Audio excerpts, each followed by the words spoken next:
En ce doux mois de février, le mois de l'amour par excellence, où les cœurs s'ouvrent un peu plus grand, où la Saint-Valentin nous rappelle que l'amour, vrai, profond, réciproque, est à la fois une quête et une évidence, beaucoup d'entre vous suivent nos vidéos avec enthousiasme.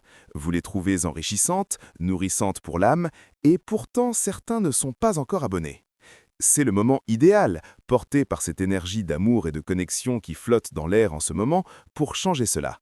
Pas besoin d'attendre la fin de la vidéo, ni de reporter à plus tard. Agissez tout de suite, dans cet élan du cœur. Si vous n'êtes pas encore inscrit, cliquez sur S'abonner maintenant et activez la petite cloche pour recevoir instantanément nos prochaines publications. N'hésitez pas non plus à inviter vos proches à nous rejoindre. Partager ce qui vous touche, c'est déjà une belle façon de faire circuler l'amour. Entrons maintenant dans le vif du sujet du jour. On me pose souvent la même question sous différentes formes. Pourquoi tant d'hommes et de femmes peinent-ils à trouver un véritable partenaire de vie ? Par partenaire de vie, j'entends cette personne avec qui l'on partage une existence heureuse, épanouie, dans l'amour réciproque. Un compagnon ou une compagne qui devient un vrai allié de route. Beaucoup expriment leur frustration. Les femmes disent « je ne trouve pas l'homme de ma vie » ou finissent par baisser les bras en changeant de ton « je n'arrive pas à rencontrer quelqu'un de bien ». Les hommes, de leur côté, confient souvent « je ne tombe pas sur la femme qu'il me faut ». La solitude pèse, les plaintes se multiplient. Puisque nous sommes en plein mois dédié à l'amour, explorons ensemble cette interrogation. Comme je le répète souvent, tout repose sur la questiologie, l'art de poser les bonnes questions pour éclayer les réponses. D'abord, posons une évidence essentielle. Oui, un homme peut rencontrer une femme et une femme peut rencontrer un homme. Sur le plan spirituel, l'amour entre deux êtres est avant tout une connexion entre âmes. Le mot « amour » porte en lui cette idée de lumière, d'élévation, de grandeur. Il s'agit d'une union qui élève. Sans cette élévation mutuelle, il n'y a pas de véritable union. Trop souvent, quand on dit « je cherche un homme » ou « je veux une femme », on se limite à l'aspect extérieur, physique, matériel. On oublie complètement la dimension centrale, l'âme. Or, c'est elle qui donne tout son sens au mot « amour ». Dans une relation de couple, ce qui s'unit vraiment, ce sont deux âmes, leurs valeurs, leurs vibrations, leur essence profonde. Quand deux âmes se reconnaissent, elles créent cette sensation d'unité. Tu es en moi, je suis en toi, nous ne faisons qu'un. Les corps ne font alors que manifester, dans le monde visible, cette rencontre qui a déjà eu lieu dans l'invisible. Les âmes évoluent au-delà du temps et de l'espace. Elles peuvent s'attirer, se reconnaître, fusionner bien avant que les personnes physiques ne se croisent. C'est pourquoi, quand la rencontre arrive enfin, on entend souvent « c'est comme si je t'avais attendu depuis toujours » ou « j'ai l'impression de te connaître depuis une éternité ». Cette profondeur, cette évidence immédiate, vient de l'âme, pas seulement du corps ou des circonstances. Beaucoup cherchent un partenaire pour combler un vide, pour fuir la solitude. Mais on ne trouve pas l'amour pour ne plus être seul. On le trouve parce que l'amour existe déjà en soi et qu'il appelle une résonance similaire chez l'autre. C'est là que les blocages apparaissent. Pourquoi certaines rencontres échouent-elles rapidement? Pourquoi d'autres ne se produisent-elles même pas? Pour moi, la cause profonde est unique et spirituelle. Elle réside dans la façon dont chacun définit l'amour. Posez-vous sincèrement cette question. Qu'est-ce que l'amour signifie pour vous? Pas ce qu'on en dit en général, pas les gestes habituels, mais ce que cela représente vraiment dans votre cœur et votre âme. Beaucoup sautent cette étape cruciale. Ils cherchent l'autre sans avoir clarifié leur propre vision de l'amour. Sans cette clarté, l'âme ne peut pas s'orienter correctement vers la personne alignée. Votre définition de l'amour guide vos attirances, vos choix, votre réalité relationnelle. Nous vivons une transition majeure. Nous entrons dans l'ère du Verseau, où y sommes déjà pleinement selon certains. Chaque grande ère astrologique redéfinit les paradigmes, incluant celui de l'amour. Ce qui fonctionnait dans l'ère des Poissons, souvent marqué par la dévotion, le sacrifice, la dépendance affective, les rôles traditionnels rigides, ne convient plus aujourd'hui. Les anciennes façons de vivre l'amour, la sexualité, le couple, sont en train de se transformer profondément. Ce qui était sacré autrefois est parfois désacralisé ou perverti maintenant. Les attentes des âmes incarnées changent. Elles aspirent à plus d'autonomie, de souveraineté intérieure, de connaissance de soi, de refus de la dépendance émotionnelle. Demandez-vous quel est le besoin fondamental de votre âme dans cette incarnation à cette époque. Votre niveau de compréhension de l'amour, ou de l'homme ou de la femme, reflète exactement votre niveau de connaissance de vous-même. Ce que vous attirez en amour est un miroir de ce que vous êtes intérieurement. Les clashs répétés, les échecs successifs, pointent souvent vers un décalage entre votre vision actuelle et ce que votre âme cherche vraiment. Notez aussi que certaines âmes choisissent, avant même l'incarnation, de ne pas vivre en couple dans cette vie, pour se consacrer à d'autres missions. Ce n'est pas un échec, ni une malédiction, c'est un choix karmique. Il peut être utile de questionner son âme ou un oracle fiable pour clarifier si le mariage ou la vie à deux fait partie de votre chemin cette fois. Mais marié ou célibataire, l'amour reste la constante. Seul ou à deux, il s'agit toujours de vivre et d'exprimer l'amour selon la compréhension que votre âme en a dans cette ère du Verseau. Arrêtez de vous plaindre « je ne trouve pas ». Demandez plutôt sur quelle plateforme vibratoire d'amour je suis positionné. C'est cette plateforme qui détermine qui je rencontre et comment je vis l'amour. Aujourd'hui, les rencontres passent souvent par des intermédiaires, amis, sites, applications, car le rythme de vie complique les croisements spontanés. Cela repose encore la question, peut-on amourer profondément quelqu'un qu'on n'a pas choisi soi-même au départ?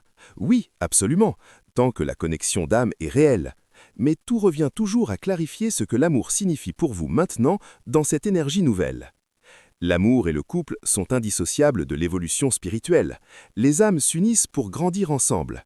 Clarifiez cela, alignez-vous sur la signature vibratoire de votre ère et les choses s'ouvrent naturellement. Si ce message vous touche, likez, abonnez-vous et activez les notifications. Cela nous motive à continuer à partager. À présent, nous allons aborder les questions relatives à la vie à deux. Existe-t-il, non pas une recette magique universelle, mais un chemin singulier, personnel, authentique, une direction claire qui permette à un couple de s'épanouir dans l'ordre, l'équilibre, la paix et une joie durable? Car si un défi traverse profondément nos communautés aujourd'hui, c'est bien la fragilité, les tensions et les ruptures dans les unions amoureuses.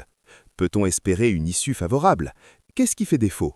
Pourquoi tant de déséquilibre et d'instabilité? Et surtout, comment faire en sorte que la relation que l'on s'apprête à construire ou que l'on souhaite consolider devienne la plus sereine, la plus juste, la plus amante possible? Face à toutes ces questions qui nous submergent, je vous propose cette réflexion concise pour ouvrir un nouveau regard, une compréhension renouvelée de ce qu'est vraiment une vie de couple. Je parle ici d'une union entre un homme et une femme qui choisissent par amour de partager leur existence selon les valeurs et les rites qui leur sont propres, qu'il s'agisse d'un mariage traditionnel, civil ou simplement d'une vie commune sans formalités officielles pour l'instant.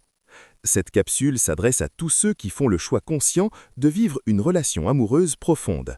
Car je veux croire que, si vous êtes ensemble, c'est par amour véritable, par désir partagé de bonheur mutuel, parce que vous avez perçu entre vous une compatibilité réelle, une appréciation sincère qui vous a poussé à dire « Ensemble, nous pouvons avancer sur le même chemin ». Je ne prétends pas penser à votre place, ni deviner vos motivations intimes. Mon intention est simplement de vous inviter à regarder les choses sous un angle différent. À la base, un couple, c'est deux êtres, un homme et une femme qui décident de fusionner leur vie. Mais qu'est-ce qui change vraiment? L'habitude courante quand on se lance dans une relation sérieuse est de se focaliser presque exclusivement sur l'autre, ses attentes, ses besoins, ses qualités à valoriser ou ses défauts à tolérer. Or, le vrai point de départ est ailleurs. Avant tout, chacun doit se tourner vers soi. La femme comme l'homme doit d'abord se connaître profondément, identifier ses forces, reconnaître ses faiblesses, évaluer jusqu'où elle maîtrise ses émotions, ses réactions, son être tout entier. Car sans cette connaissance de soi, il est presque impossible de comprendre vraiment l'autre. Et le processus qui permet de se découvrir soi-même est exactement le même qui ouvre à la compréhension authentique du partenaire. Cette maîtrise de soi n'a rien à voir avec le contrôle. Le contrôle étouffe, manipule, prive l'autre de sa liberté pour mieux le dominer.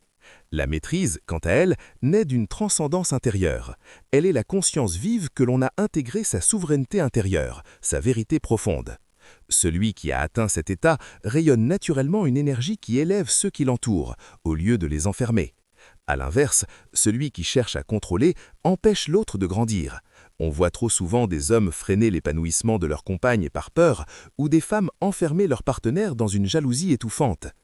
La règle fondamentale de l'amour est simple. Seule une personne déjà en paix avec elle-même, déjà heureuse de l'intérieur, est prête à s'engager dans une vie à deux. Si le bonheur vous manque encore, ne comptez pas sur l'autre pour le combler. C'est une illusion dangereuse. On ne se met pas en couple pour devenir heureux.